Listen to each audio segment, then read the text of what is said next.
માણાવાવ ગામે સિંહણના હુમલામાં 5 વર્ષના બાળકનું મોત. ધારીના માણાવાવ ગામે 4 પગે આતંક મચાવ્યો છે. અમરેલી જિલ્લામાં વન્ય પ્રાણીઓના જીવલેણ હુમલાઓની સંખ્યામાં ચિંતાજનક વધારો થઈ રહ્યો છે. ત્યારે આવી એક ગંભીર ઘટના માણાવાવ ગામમાં ફરી બની છે. ધારીના માણાવાવ ગામે સિંહણના હુમલામાં પરપ્રાંતીય ખેતમજૂરના 5 વર્ષના બાળક પર વન્ય પ્રાણીએ જીવલેણ હુમલો કર્યો હતો. રામકુભાઈ વલકુભાઈ વાળાની વાડીમાં કામ કરતા ખેત મજૂરના બાળક પર સિંહણ દ્વારા હુમલો કરાયો હતો. સિંહણના હુમલામાં 5 વર્ષના બાળક ધવલ ઈશ્વરભાઈ કટારાનું કરુણ મોત નીપજ્યું હતું. નરભક્ષી બનેલા સિંહણે 5 વર્ષના બાળકને ફાડી ખાધો હતો. મૃતક બાળકને ચલાલા હોસ્પિટલે ખસેડાયો હતો. વન વિભાગ દ્વારા સિંહણને પકડવાની કવાયત શરૂ કરવામાં આવી છે.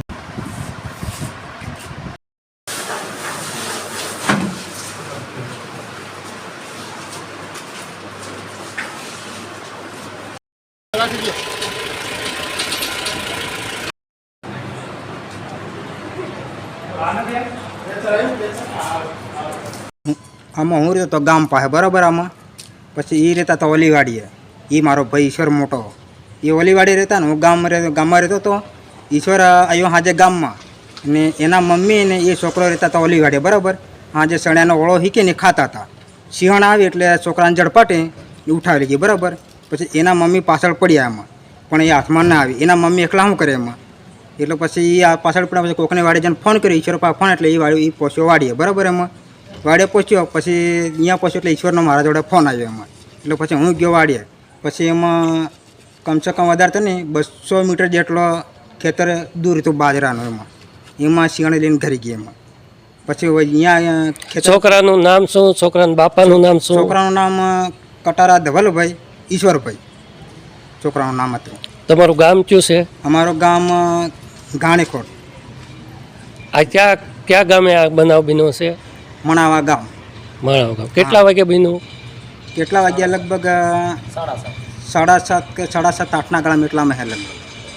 ફાડી ખાધું એને. આજ રોજ દવાખાને લઈને આવ્યા એટલે મને ફોન આવ્યો એટલે હું આજ રોજ દવાખાને હાજર છું. પછી બીજા નંબરમાં કે અગાઉ જે બનાવ બન્યો હતો ગોપાલ ગામમાં, ત્યારે પણ સિંહણે જ મારણ કરેલું હતું.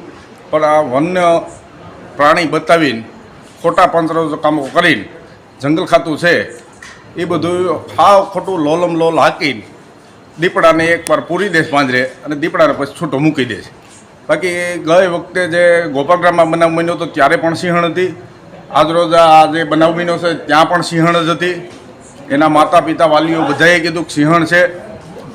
એટલે થોડુંક મારી સરકારને વિનંતી છે કે આમાં થોડુંક ધ્યાન દે.